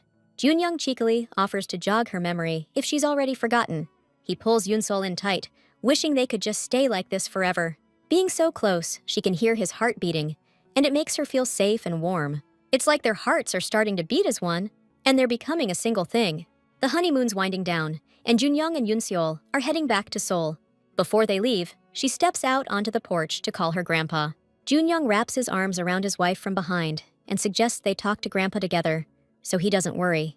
Mr. Choi and Uncle Gilyong are super happy to hear from Yoonsol, but Aunt Sungjum is pissed that her niece didn't call sooner. Junyoung apologizes for being out of touch, saying they've been swamped with stuff. Auntie asks if the young couple has any good news to share, which totally embarrasses the girl. But Junyoung, all cool and smiling, tells Mrs. Sungjum not to worry, they're working on it. Grandpa's stoked to see the newlyweds getting along so well, and says goodbye, wishing them a good flight. Hanging up, Yoonsol thanks Junyoung for making her grandpa so happy. The guy grins and asks her, "What about you, though?" She admits she's happy to see her grandpa happy. Back in Seoul, Yoonsol and Junyoung head to a cafe to meet up with Gyeong-eun. The girl doesn't miss a chance to tease them, saying they look like a real couple back from their honeymoon. Giving her friend a closer look, she says Yoonsol's looking refreshed. Then, out of nowhere, she hits me with, "What really happened between you guys back in Guam?" Trying to change the subject, Junyoung asks the girls if he can hang with them while he waits for Minjun. Sitting down across from Gyeong-eun, he's like, "Is it true you know so much about my wife that I can ask you anything?" And she's all, "Yep, that's right." Grinning, trying to tease his wife, he asks, "Is it true Yoonsol's been kissed 108 times? She tells her friend to shut it, but the girl's already practically dying of laughter. Finally catching her breath, Gyeong-eun says, "Before you guys got married, Yoonsol had never been in a relationship." Turning to Junyoung, she explains, "I was just super pissed that day, so I totally exaggerated." When Minjun shows up at the table, she's relieved this whole thing is finally gonna be over. The guy says hi to the girls and apologizes for stealing Junyoung for a sec. Yoonsol shoves her husband and tells him she'll see him at home later. Once they're gone, Yoonyoon's right back at it, teasing her about those 180 kisses. Then she's gotta ask if Yoonsol wore her gift, just to wind her up even more. "Yo, listen up!" She tells her how they ran into Soojin in Guam, and now Soojin thinks she was there with Gyun-eun. Girl doesn't think she was stalking Junyoung on purpose, more like a crazy coincidence. Yoonsol feels the same way. I mean, they haven't bumped into each other since. Whatever, that's not the point. She just needs Gyun-eun to do her a solid. Right then, her phone starts ringing. After finding out Yoonsol's back from Guam, Seokyeon tells her he's got some good news. Dude offers her an internship working with him. Remember that blind date Seokyeon went on? Well, the girl he was talking about offered him a paid internship at her friend's company. Hearing that, Gyun-yoon asks if he's planning to offer her the same thing. When Soo-kyun finds out the girls are hanging out somewhere, just the two of them, he's like, "Why didn't you invite me?" While they're arguing, Yoon-sol thinks it's not such a bad idea, but she's not sure if she should tell Jun-young about it. That evening, chilling at home, the heroine's checking out the company Soo-kyun mentioned, and she's really digging it. Coming out of the shower, Jun-young's surprised she's still awake. Yoon-sol's embarrassed that her husband's always walking around shirtless, but he doesn't see what the big deal is, since it's his room too. Jun-young's teasing her, but she tells him to stop, since Gyun-un has already made fun of her enough today. The guy wonders if her friend asked about her present. After getting a yes, he asks if Yoon-sol regrets not wearing it on their honeymoon. Jun-young's about to kiss his wife, but she stops him, because she wants to talk about something. She's saying she's not even sure she needs his permission, but she's going for this internship. Jun-young's like, "What's the point of all this?" She's trying to explain she wants to do something productive during the rest of break, something that could help her land a good job later. She's sure that he, as a lecturer, understands how important this is. Jun-young offers Yoon-sol an internship at his company, but she wants to make it on her own. Realizing she's dead set on it, he finally gives in, but wants something in return. She knows what he's getting at and jokes that she won't pay him a dime. The next day, Yoon-sol sets up a meeting with Seo-kyun at a coffee shop. She's super annoyed because the dude's late, saying he overslept. She's gonna tell him what she's already learned about that company he mentioned. But then, out of nowhere, Seo-kyun says they don't need it anymore. Yoon-sol figures he changed his mind, like he just wants to slack off all summer. Except the dude drops a bomb. Mr. Khan's company opened up an internship program, and because their group aced the last project, they're in. Seo-kyun's all, "Dude, I lucked out being in the same group as Yoon-seol." She realizes Jun-young's definitely behind this. He totally played her. The next morning at breakfast, Yoon-sol tells her folks she's got an internship lined up for the rest of the summer. Hyo-suk's worried she's doing it because Jun-young's not giving her enough cash, but she says she needs the experience for her career. Tae-jin offers to call up this corporation, just to make sure she's in good hands. But Jun-young chimes in, saying there's no need, since Yoon-sol and her team will be interning at his company. Her parents are super relieved to hear that. Now they can relax. As Jun-young leaves the house, the girl's all over him, demanding answers. She thinks he can't just do whatever he wants, just because he's a lecturer. But Jun-young doesn't remember agreeing to her internship or forcing her to do it at his company. And he doesn't get why she's blaming him for wanting to be around his wife all the time. Yoon-sol tells him to promise then that he won't single her out from the other interns. Jun-young's happy to agree to that condition. And just like that, the students are off for their first day of practical training at TJ Corporation. The group's greeted by Young-mi, who'll be their supervisor during the internship, and she explains their company specializes in hotel and resort planning. Right now, they're working with a hotel that's opening soon in Yongsan, and the company's counting on the interns' help over the next month. She tells the students to ask any questions they have, and Seo-kyun raises his hand. He tries to ask Young-mi how old she is, but she laughs it off, telling him to stick to work topics. Just then, a woman walks up and chimes in, saying all personal stuff should wait till after hours. Young-mi introduces Mr. Jun-young Khan's personal secretary to everyone, Hee Jong-yoon. After greeting the students, the girl asks Yoon-sol and Seo-kyun to follow her to the director's office. On the way to Jun-young's office, our girls checking out his digs with a lot of interest. The secretary tells Mr. Khan the students are here and invites them in. Yoon-sol's feeling a little nervous, because this is the first time she's seeing her husband at work. Jun-young welcomes the students to his company, SOV, hoping they learn a lot and gain solid experience during the internship. Seo-kyun promises to work hard and squeeze every drop out of this opportunity, thanking Mr. Keen for it. And when the guy says they got lucky, because they almost ended up at another company, Jun-young realizes Yoon-sol and him were planning to intern together from the start. Totally clueless, Seo-kyun puts his hand on her shoulder, laughing, and says she'd be lost without him. She shrugs his hand off, and Jun-young, wishing them both luck, tells them to hit up Yoon for any questions. Leaving the office, Yoon-sol glances back at her husband, but he doesn't even look up. She feels the cold coming off him, but figures Jun-young's just acting the way she asked him to. Young-mi asked Yoon-seol to dig up the documents for last year's project, but she can't find them anywhere. Seo-kyun walks up to her and finds the right file in, like, 2 seconds flat. Tapping the file against her head, he tells her to grab a snack so she's not so scattered. And Jun-young walks in on this. Seo-kyun hopes he didn't hit Yoon-sol too hard, but she tells him to get his hands off her, annoyed. Jun-young keeps watching what's going on from under his brow. She heads to the kitchen to make some coffee and wake up a bit, and that's when she hears her husband's voice. Jun-young's telling Secretary Yoon to push today's 4 o'clock meeting to tomorrow at 8 a.m. Yoon-sol bows to him, "You know, like you do with the boss, but he just walks right past her, completely ignoring her. She's like, "What the hell? Why is he acting like I don't even exist?" What's even weirder is she sees him greeting all the other employees. Minjun walks by and whispers a quick hey to Yoon-seol. She's getting seriously pissed at her husband's behavior. All she asked was for him not to show her favoritism as an intern, not to ice her out completely. Sitting at her desk, Yoon-seol overhears the other girls gushing about how charming Mr. Kang is and how lucky his future wife will be. It's driving her nuts that Junyoung's being all nice to everyone else, but acting like she's invisible. I mean, he said he wanted to be with her. Now, he won't even acknowledge her when she says hello. Junyoung's been so busy lately, Yoon-seol hasn't even seen him, and he only hits her up when he's got the time.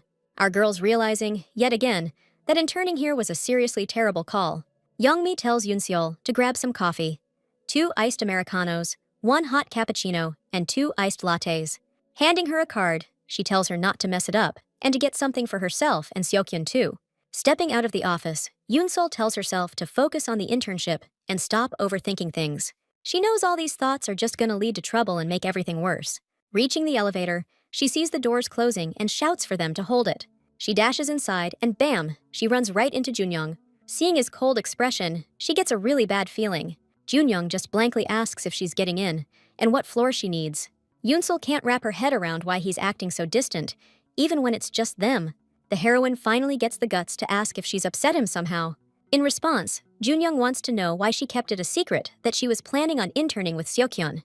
Grabbing his hand, Yoon-seol asks, totally pissed, why he always brings up Seokhyun, and if he really thinks there's something going on between them.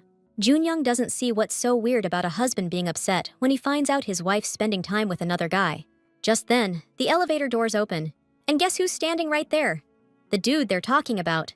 Junyoung says hi, then immediately says goodbye, and steps out of the elevator. Turning to Yoon-seol, Seokhyun notices the tears in her eyes. Junyoung hears the guy asking her why she's crying. He turns back as Seokhyun tries to figure out if something happened, or if she's feeling sick. But just as Junyoung gets back to the elevator, the doors slam shut right in his face. The guy's heart just sinks thinking about what he's just done. Not understanding why he left Yoon-seol alone with Seokhyun, Junyoung bolts for the stairs. He makes it to the cafeteria and sees her ordering coffee with that dude. Right then, his phone rings, and he answers, telling them he's on his way and will be there soon.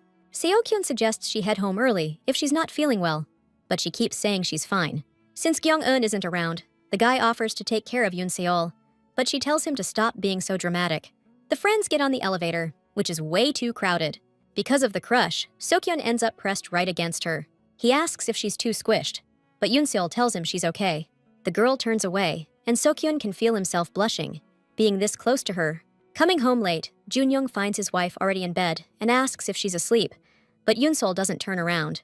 The man takes off his jacket, lies down next to her, and pulls her into a tight hug.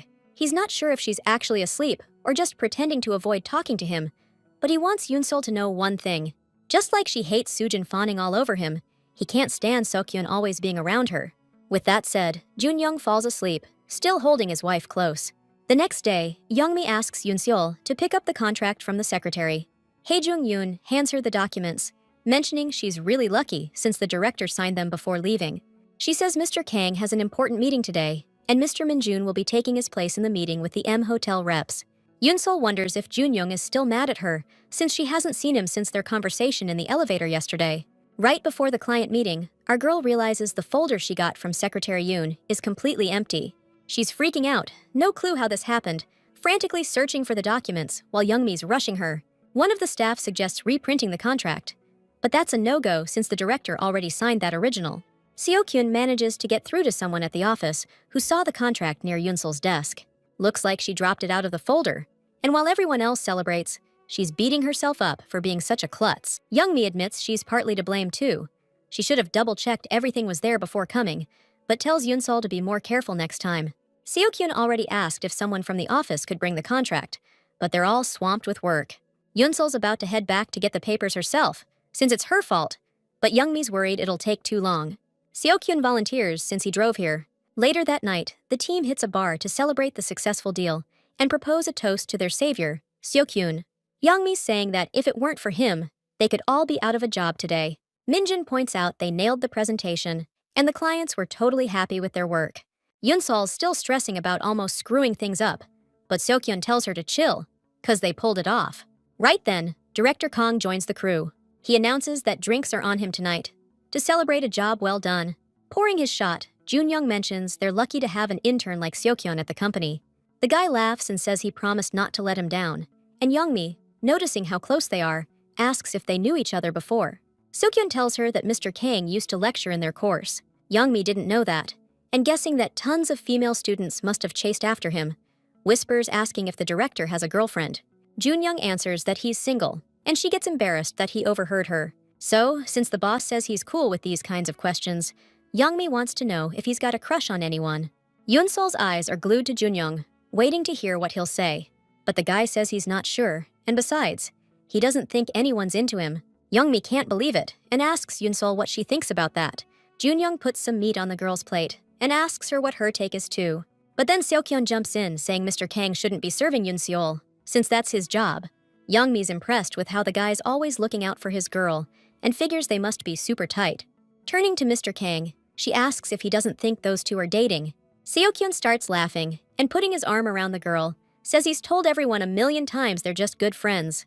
And that's when Junyoung chimes in, saying he doesn't think a guy and a girl can just be friends, especially when there's a knockout like Yoonsol around. Knowing he's just making things worse, she points out that Mr. Kang seems like he's had way too much to drink. She says she totally believes in platonic friendship, and she's never been interested in Seokyeon. Plus, they just annoy each other. Hearing that, the dude suddenly blurts out that Yoonseol's never annoyed him. And what's more, he actually likes her. Junyoung, who's been silently watching all this go down, slams back another shot. As everyone's heading home, Seokyeon offers her a ride, but she turns him down. Junyoung walks up right then and says he can drive her, since they live near each other. Since Yoonsol doesn't say anything, the guy just grabs her arm. Seokyeon doesn't miss that, and he grabs her other arm. He claims Mr. Kang's had too much, but the dude retorts that he's got a driver. She tells Seokyeon she'll ride with the director, so he doesn't have to go out of his way. After saying goodbye, she heads over to Junyoung, leaving the guy totally confused. The main couple goes back home, holding hands. Once they're in the room, Junyoung pins her against the wall and starts kissing her. He's stoked he can finally see her awake. Yoonsol tells him to stop and asks him what's gotten into him. She wants to know if playing with her feelings gets him off, considering he ditched her when he was mad. She's bummed that Junyoung left her in the elevator yesterday. He always disappears in the mornings, and he goes to bed at night without saying a word. Hearing that, the dude realizes Yoonsol was actually asleep last night and didn't even notice he was there. According to her, she doesn't want any complications. She's been thinking a lot about her feelings for him, and she feels like they're getting deeper and deeper. Hearing those words, Junyoung's heart starts pounding in his chest. Yoonsol's saying she hates feeling like he's messing with her after everything they've been through, and if he's faking it, he should just ghost her. Putting his arm around her shoulders, Junyoung tells her that ever since she became his wife, his feelings have been the real deal. And now he can't stop thinking about her, and just wants to be around her all the time. With that, Junyoung leans in and kisses Yoonsol softly. The next day, after they arrive at work together, she's pissed that Junyoung didn't let her out of the car before pulling into the building. He asks, dripping with sarcasm, if she's worried Seokyeon's gonna see them together. Yoonsol's tired of saying she and Seokyeon are just friends, and she's annoyed that he's acting like he doesn't have any female friends himself. Junyoung says he really doesn't have any, and as she's about to get out of the car, he suddenly grabs her wrist. Grinning, he tells her she didn't pay him for the ride. He's poking his cheek, letting her know he wants a kiss. Yoonsol leans in for her husband, even though she thinks it's a bad idea if anyone sees them. Ignoring what she said, Junyoung pulls her close and kisses her on the lips. Just as they're both climbing out of the car, all messed up, Youngmi shows up in the parking lot. Not hiding her surprise, the girl asks why Yoonseol and the director got out of the same car. She tries to explain, saying Mr. Kang just happened to see her on the road and offered her a ride to work. But Youngmi just giggles and tells the director not to forget to wipe off the lipstick. After saying that, she turns around and hurries into the office, still smiling. Yoonsol's at her desk when Seokyeon asks her from over the partition if she got home okay last night. He wants to know when she got so tight with Mr. Kang, and Yoonsol tells him he's imagining things. Just then, Youngmi walks up and asks Seokyeon to grab some documents for her from sales. The dude's seriously clueless how Yoonsol got so tight with Mr. Kang. She usually keeps everyone at arm's length. Maybe it's 'cause the boss gave her a few rides home, or maybe he's just letting his imagination run wild. But when Seokyeon gets back from sales, he sees Mr. Kang standing right next to Yoonseol while she's printing something out.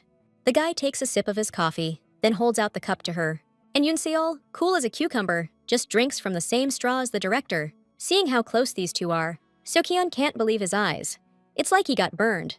On his first day of college, Seokyeon woke up to his dad yelling at him for sleeping in.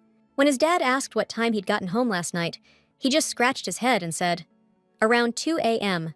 His dad told Seokyeon to get his ass up, saying anyone else would kill to get into that fancy university. Since his dad threatened to cut off his bank card, he hauled ass and got to class. Walking into the lecture hall, Seokyeon hoped no one noticed he was late. That's when, looking around, he saw Yoon sitting nearby for the first time. She caught his eye immediately, and after a while, they hit it off, becoming best friends. Seokyeon was cool with that, hoping it would always stay that way and never change. He figured they'd always be tight, and he'd always be the most important guy in her life. But now, all those hopes just crashed and burned when he saw how close Yoon really was with the director.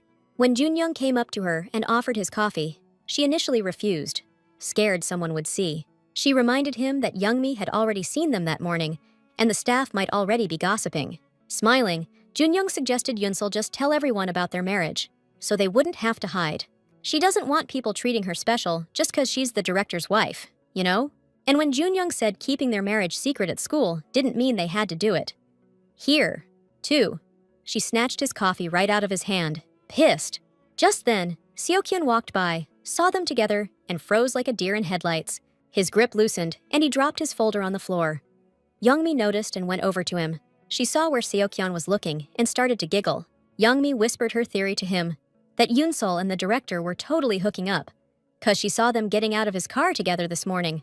And then, she said, the girl wiped something off Mr. Kang's face. Meanwhile, Junyoung's asking her if she's gonna tell Seokyeon everything, since he's her friend. But Yoon doesn't know how to break it to him, 'cause she thinks he's different from Gyeong-yoon. Junyoung's like, what's the big deal if you're really just friends? Yoon wants to talk about this at home, but her husband's sure Seokyeon sees her as more than a friend, and the guy straight up said it that night. Still, she just doesn't think he's got feelings for her. Junyoung can't believe Yoon's seriously this clueless. He's saying that to Seokyeon, she's way more than just a friend. The girl suddenly gets to thinking, what if that's actually how it is? How's Seokyeon gonna take the news that she and Junyoung are married then? Realizing keeping it secret any longer could only make things worse, she decides to come clean to Seokyeon. She asks if he's free after work and suggests they hang out somewhere to talk. The guy says it's crazy good timing, 'cause he was actually gonna tell her something too. Yoon texts Junyoung, letting him know she's about to tell Seokyeon everything, just like they talked about. She tells him to head home alone and promises to come over after she talks to her buddy. Sitting in the cafe, Yoon's impressed by how Seokyeon always finds the coolest spots. Though, she doesn't think this place is right for their meetup, since it looks more like a couple's cafe. But Seokyeon, with a totally straight face, asks what's wrong with them being here too. Yoon laughs and says it's cool, since they're just best friends. But the guy doesn't even smile back, he's dead serious, like never before. Taking her hand that she'd just been patting his shoulder with, Seokyeon declares he doesn't want to just be friends anymore. The heroine asks what he means, hoping that Youngmi didn't tell him about what she saw this morning. Seokyeon's baffled, asking how Yoon hasn't figured out he's into her yet. He confesses that from the start, he's wanted them to be more than just friends. She swats his hand away, saying she doesn't get why he turned her down when she asked him to marry her. Seokyeon says it just caught him off guard, and he wasn't sure how he felt back then. But after he saw Yoon with Mr. Kang, he lost it and realized he'd always been into her. She realizes Junyoung was right. She's got to tell Seokyeon about their marriage before things get even messier. She's about to drop the bomb when he suddenly grabs her shoulders, trying to convince her he knows her better than that handsome, successful guy. He promises to treat her right and even says he's cool with waiting if she wants to date other dudes. Grabbing Yoon's hands, Seokyeon promises he'll wait for her forever. Taking a deep breath, she tells him to chill and just listen to her. Pulling his hands away, she says he shouldn't wait, because they're always just gonna be friends. Yoon finally confesses that she's already married to Mr. Kang. After a beat, Seokyeon suddenly starts yelling that if Kang proposed to her, he was just messing around and she shouldn't believe him. Right then, Junyoung walks up to their table and says that he did propose to her, and he was dead serious. Then he takes her hand and starts pulling off all the extra rings she's wearing, one by one. Leaving only her wedding ring, Kang shows Seokyeon their matching rings, and Yoon, apologizing to her friend, says that she's actually already married. According to Junyoung, he wanted Seokyeon to know that Yoon is his wife, since he's such a close friend of hers. They were planning on keeping it a secret until she graduated, but since he's her friend, they trust him. Then Junyoung leads his wife away, mentioning that Seokhyun needs time to wrap his head around this. Left alone, the guy tries to figure out how long Yoonsol's been married and remembers the first time she came to the lecture, wearing a ring on every finger. Then he remembers seeing a ring on Professor Kang's finger too. Like that time he called Yoonsol in the middle of the night, and she got pissed about it and blamed it on her roommate. So Gyunyoon described this neighbor dude as tall and dark-haired. And then Mr. Kang offered to drive Yoonsol home, because they live in the same direction. Putting all the pieces together, Seokhyun can't believe he didn't figure it out sooner. The guy feels like a total idiot, because there were so many signs, and he missed every single one. Later that evening, Sujin's nervously biting her nails. She's pissed that Mr. An still hasn't gotten her that internship at SOV, even with his spies inside. The guy tells her to chill, saying that sooner or later, Mr. Kang will be hers anyway. The spies are saying there's rumors the director's getting way too close to some student, and Sujin can't believe she's supposed to be calm after hearing that. But she's quickly calmed down by the thought that those same spies didn't fail her in Guam, even giving her Junyoung's room number. Sujin promises to reward them for their good work and reminds them she always gets what she wants. The next day, Yoonsol meets up with Kyung-eun and tells her that Seokhyun confessed his feelings. According to her friend, he talked to her yesterday and told her about their secret marriage with Kang, but left out his own confession. When Kyung-eun asks why Seokhyun suddenly decided to do that, she says he was jealous after seeing her with Junyoung. Girl can't believe Kang himself was even at that meeting, and he's the one who laid down the law. And Seokhyun didn't come to the office today, so what happened yesterday must have really messed him up. Kyung-eun tells her not to worry about him, figuring he just needs some time to process things. But the person Yoonsol really needs to be worried about is Mr. Kang. He wanted her to tell Seokhyun everything, not because he cares about him, but just so he'd know Yoonsol is his wife. Kyung-eun is blown away by how fast this marriage is moving. Later, lying in bed at home, she's worried about Seokhyun, wondering if he's okay. The dude still hasn't replied to her text about skipping the office, and she's starting to sweat it. Junyoung walks in, surprised his wife's still up. He notices Yoonsol's hugging a pillow to her stomach and asks if she's feeling okay. She complains about cramps, and Junyoung suggests she call out of work tomorrow if she's not feeling well. She says she's fine, it's just the first day of her period. Sitting down next to her on the bed, Junyoung tells her to scoot closer. Turning to her husband, Yoonsol asks how he knew Seokhyun always had feelings for her. Junyoung sighs and calls her hopeless, saying it doesn't matter what a guy says, he shows you when he likes you. He tells Yoonseol to try and remember how Seokhyun acted around her. Then, grinning, Junyoung asks if she's planning on ditching their marriage, now that she knows her friends got the hots for her. He overheard Seokhyun suggesting they wait for Yoonseol, and he wants to know if she's going to take him up on it. She turns away, saying even if she wanted to, he wouldn't let her, and Junyoung backs her up on that. She says it hurts that he keeps teasing her, knowing how she feels, because it's like he doesn't believe her. Junyoung strokes her face and suggests she just tell him straight up how she feels then. And Yoonsol confesses she's totally fallen for him, and he's the only one she carries in her heart. Junyoung then asks her to show him how much she loves him, and she kisses him passionately on the lips. The next day, Seokhyun actually shows up at the office. Seeing him, Yoonsol says she was worried because she couldn't get a hold of him. She knows he doesn't want to talk and is still upset, but hopes they're still friends. But Seokhyun doesn't say anything to her, and just silently goes and sits down at his desk. Later, bumping into Yoonsol near the elevator, the guy hangs his head again and walks right past, totally ignoring her. Not able to take it anymore, she grabs his arm and pulls him aside, demanding he listen to her. She says she's sorry she didn't tell him sooner, but that doesn't make him any less of a friend than he is. According to Yoonsol, she just wanted to keep the marriage a secret, but things just happened way too fast. Shoving her away, Seokhyun asks what exactly happened fast, why she married Kang, and how long they'd known each other. She admits she asked him to marry her because her grandpa's dying and wanted her married, and when he turned her down, she ran into Junyoung by chance. Seokhyun's blown away that Yoonsol's already calling this guy by his first name. She says it was like destiny, because the Kang family turned out to be close to her grandpa, and she and Junyoung were after the same goal. Seokhyun's pissed at Yoonsol for not telling him the real reason from the start, but she argues, like he said, they're both too young, and their families might have been against their marriage, and this wedding only happened because Junyoung was the groom. She's super sorry she didn't spill the beans sooner, but she still thinks of Seokhyun as a really close friend. And the dude's like, even if we're just friends, I'm still gonna be waiting for you. If Yoonsol ever decides to ditch Junyoung, she can come crawling back to him. Shaking her head, she reminds him she's married now, and they're stuck as just friends, forever. The girl splits, telling him there's no point in waiting around for her. The next day, Seokhyun shows up at the office looking totally pumped.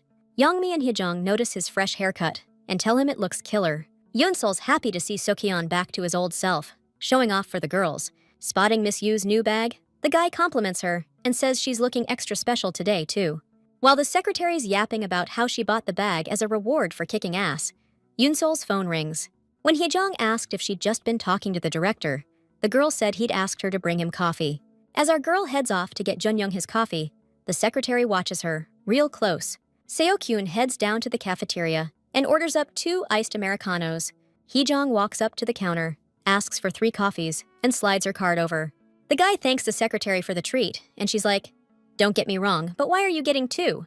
Seo-kyun tells her one's for Yoon Seol, 'cause she loves an iced Americano after lunch. Hyejong wants to know if he and Miss Choi are tight with the director, seeing as how Mr. Kang only called them to his office on the first day. The guy explains that Mr. Kang was their professor in college, and he picked them for the internship because of their grades. He says there were originally 3 of them, but one girl had already started an internship at her aunt's office by then. Hyejong's like, "Okay, that explains it. I thought you guys were related to Kang or something." Even though Seokhyun's brain flashes back to Junyoung, showing him and Yoon-seol their rings, he just laughs it off. When he asks how long she's been working here, Hyejong says she started as an assistant secretary.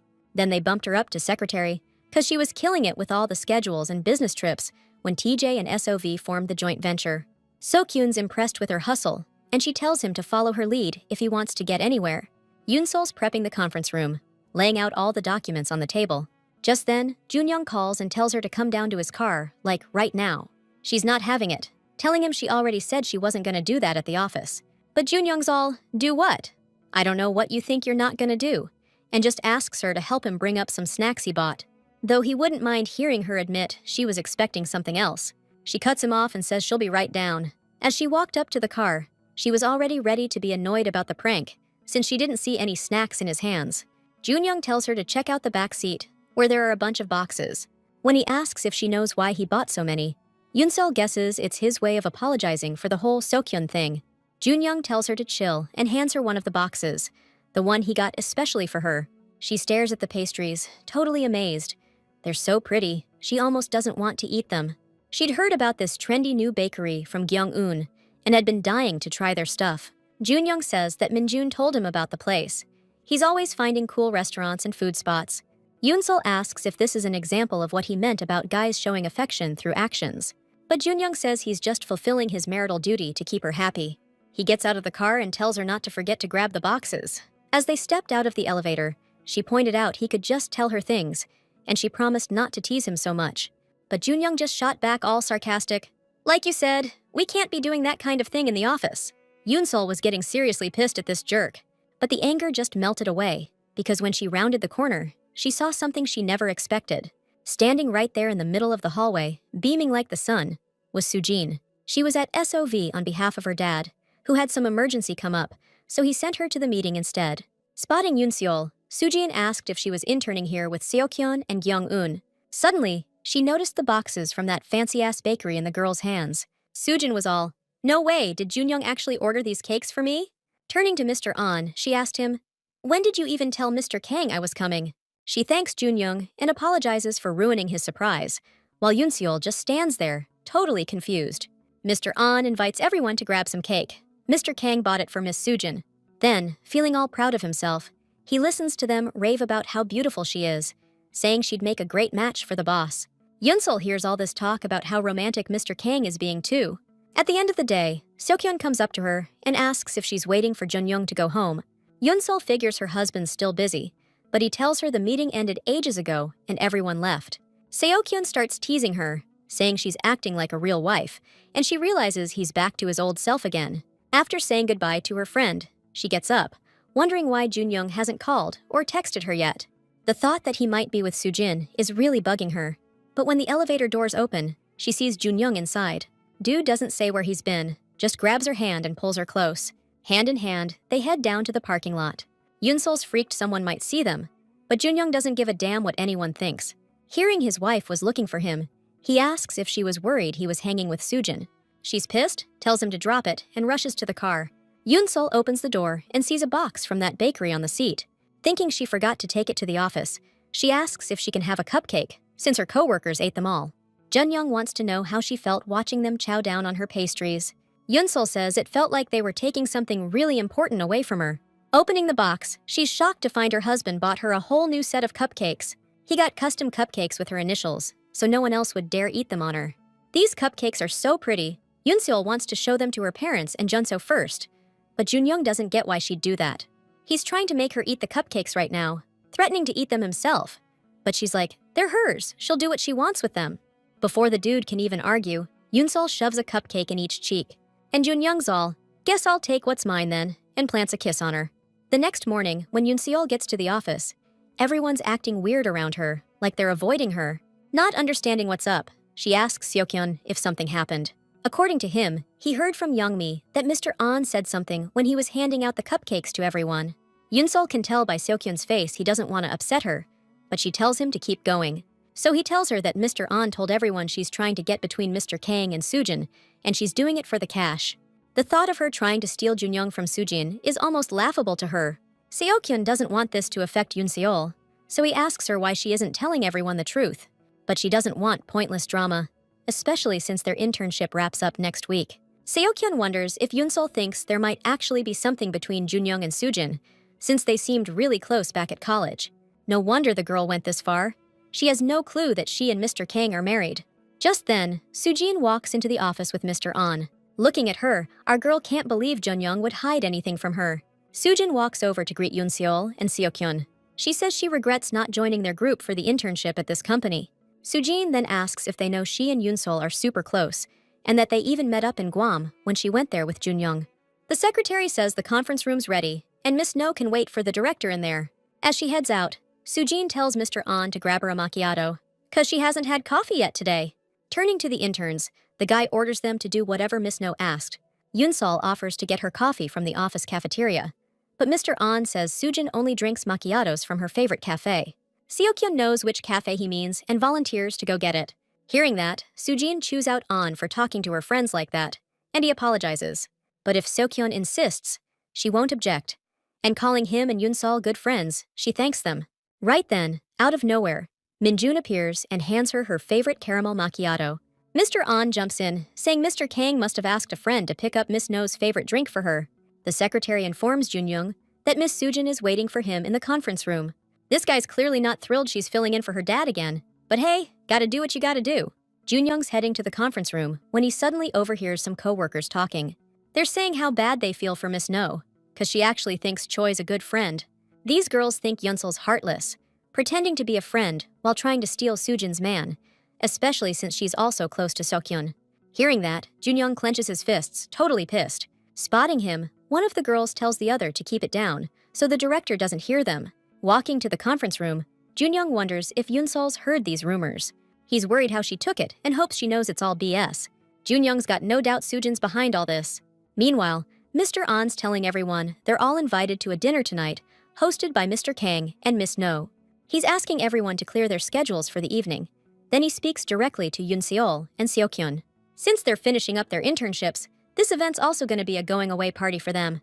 After Mr. An walks off, Seokyeon asks the main girl if she shouldn't just skip it. But she says she's good. Yunsol's just planning to grab dinner and bail ASAP, because if she doesn't show, everyone's going to think the rumors are true. Before heading to the restaurant, Seokyeon tells her to hit him up if she starts feeling uneasy. Mr. An raises his glass, thanks everyone for coming, and wishes them a pleasant dinner. He especially thanks Mr. Kang for setting this up at Miss No's favorite restaurant, because it really means a lot to her. After that, the guy suggests they raise their glasses to them. Youngmi wonders why Yunseol isn't drinking, seeing as this restaurant's famous for its wines. Before she can even answer, Junyoung walks over to their table and declares he'll drink for her. Everyone freezes, shocked when he just blurts out that Yunsol can't drink wine. Mr. An jumps to his feet, reminding Mr. Kang that he should be with Miss Sujin. But Junyoung, after downing his whole glass, announces that there's been a misunderstanding. He's heard the rumors, but wants to assure everyone there's nothing between him and Miss No. They're just business partners. As for his feelings, he already has them for someone else. Yunsol Chue. While our girl's trying to figure out what the hell he's doing, the room's buzzing with whispers. Seokyeon sees just how uncomfortable Yunsol is feeling right now. Looking at Sujin, he also realizes that girl isn't gonna back off no matter what. So, this dude decides to take charge, grabs Yunsol, and says he's really sorry Mr. Kang has unrequited feelings. because he and Miss Cho are already dating. Turning to Junyoung, he flashes this huge grin and says he's super sorry, but looks like Mr. Kang is late to the party. Youngmi pipes up that she knew there was something going on between them, that they were more than just friends, and then she bursts out laughing. A little while later, everyone notices that Miss No, escorted by Mr. An, has hurried off, saying they had some urgent business. Stepping out of the restaurant, Yoon-sol thanks Seo-kyun for helping her out, saying she almost had a heart attack, and he replies that he did it for her, knowing she was uncomfortable. Spotting Mr. Kang coming outside, Seo-kyun whips around and heads right for him. The guy says it's BS that this is happening again to Yoon-seol and swears he's going to take her away from him because he's not giving up and he's going to keep an eye on Junyoung. Sujin's making out with some dude when there's a knock at the door and she's told that reporter Kim has arrived. When asked why she needed a journalist, the girl replies that she's got a story for him. But this time, she's not going to tell the reporter about herself. She wants a scandal. And it's going to be a scandalous story about Miss Sujin No's marriage. This morning, Junyoung pulls Yoon-sol in close and kisses her forehead. She's surprised he's still here and hasn't gone for his usual run. Junyoung says he couldn't get up because she was lying on his arm. He whines that his shoulder's gone numb, and Yoon-sol jumps up to massage it, trying to ease the pain. It's only after a couple of minutes that she realizes he's messing with her again. Junyoung just tells her he's a lucky guy to have such a caring wife. She gets annoyed, saying he's always pulling that kind of crap on her. Junyoung says his arm actually does hurt and suggests they hit the gym together today. On the way, Yoon-sol tells him she's worried about the gossip and if Sujin knows about their marriage. But he thinks there's no point stressing, the rumors are dead, and No's just mad she didn't get her SOV internship. Yoon-sol can't believe Sujin is so obsessed with Junyoung, but he couldn't care less. Stepping into her husband's private gym, she's totally impressed, checking everything out. He says he doesn't always work out here. Sometimes he just likes to run in the park. Yoon-sol's surprised he's never brought her here in all these months, but Junyoung says she never asked. She wonders if all she really has to do is ask if she wants something. Then she asks Junyoung what he's training for every day. Is it just because he likes checking himself out in the mirror, or is he trying to impress someone else? Junyoung stops the treadmill and just stares at his wife for a second. Then he grabs her, pulls her next to him, and reminds her she came here to work out, not run her mouth. He hits start, and Yoon-sol barely manages to keep up with the speed of the treadmill. She's thinking they still barely know each other. Junyoung says he started working out in high school, and now it's such a habit, his body just gets up at the right time every morning. Yoon-sol jokes that she doubts she can compete with his love for training. He laughs and says he's glad she remembers him confessing last night at the restaurant. She promises to give him another chance to say it if it's really embarrassing him. And then she hears Junyoung say that he likes her. Then he adds that he likes her as much as his favorite kettlebell. Before Yoon-seol and Junyoung head to Gyeoje, Hyesok tells them to double-check they've got everything. She thanks her sister-in-law for taking Junseo, but Yoon-seol thinks it's a great chance for a mini vacation while he's off school and she's done with her internship. Hyesok admits that she and Taejin were worried about Yoon-seol and are glad the internship is finally over. Hanging out the car window, Junseo tells her to get a move on, and Mom wishes them a safe trip. Hyeseok tells Junyoung to take breaks and rest up on the road if he starts feeling tired. Junseo waves happily to his mom as the car pulls away. Hyeseok feels incredibly happy. Ever since Junyoung married Yoon-seol, he's really changed and gotten way closer to the family. The whole drive, she and Junseo are in the back seat watching funny videos and cracking up. After driving through 2 towns, Junyoung pulls over to quickly check the car. Yoon-seol's about to head off with Junseo to grab some snacks. Since Junyoung says no, the two of them go to the store alone. When they get back, Yoon-seol asks if they made him wait too long and if everything's all right with the car. Noticing her husband's acting weird and giving her short answers, she suggests he lie down and get some rest in the car. Shoving his wife into the passenger seat, Junyoung says Junseo's in middle school. He can sit alone in the back. Seeing Yoon-seol bought coffee, he happily takes a swig from her cup. Now he's finally satisfied and they can get going. Arriving at the house, she throws herself into her grandpa's arms, apologizing for not coming sooner. But the old man's just glad she's doing well and happy. Junseo asks his grandpa if he can stay here for the whole vacation. Mr. Choi ruffles the boy's hair and tells him to enjoy his time on the island. Aunt Sungjum's already got rooms ready, so everyone can rest up after the long drive. Alone with Junyoung, the grandpa asks if his father told him about their families. According to the guy, his father said Mr. Choi did a lot for their family, and TJ Corporation wouldn't be where it is today without him. Grandpa asks if Taejin ever mentioned exactly what almost ruined their family business. Junyoung's lost, doesn't know what he's talking about, but the old man begs him to just listen. Turns out, this loan shark creep posing as a businessman, Yongtae No, tried to sabotage Grandpa Khan and the whole Choi construction gig. Junyoung's like, "Hold up! Are you talking about Jingyu No's dad, the ex-legislator?" Asked if he knows them. He says he knows his daughter Sujin, who goes to school with Yoon Seol, and his parents always told him to stay away from that family. Then Grandpa admits he's always raised his granddaughter, keeping her in the dark, even about his real job.